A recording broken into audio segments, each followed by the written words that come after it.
In the cozy town of Maplewood, where colorful leaves dance with the seasons, 4 children embraced the year's changing moods with wide-eyed wonder and boundless energy.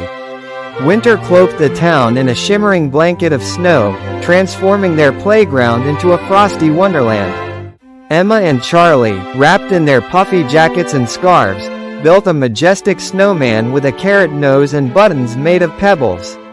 Their laughter mingled with the chilly air as they staged snowball fights, the flying white specks a display of their jubilation. As winter melted into spring, the world burst into a symphony of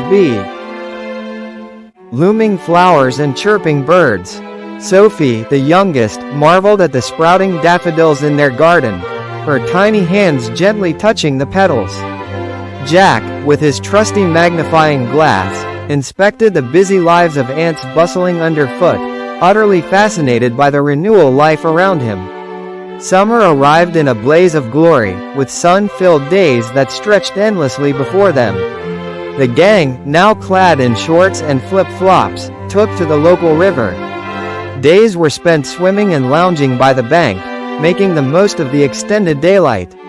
At dusk, they chased the flickering fireflies, their jars glowing like tiny lanterns in the twilight. As leaves turned golden and amber with the arrival of fall, the children took to their bikes, racing through the crunchy carpet of fallen leaves, the crisp air urging them on. They collected the prettiest leaves, pressing them in books as treasures to remember the passing year. Each season, with its unique charm and challenges, enriched the children's lives, teaching them about nature's beautiful cycles and the simple joys of friendship.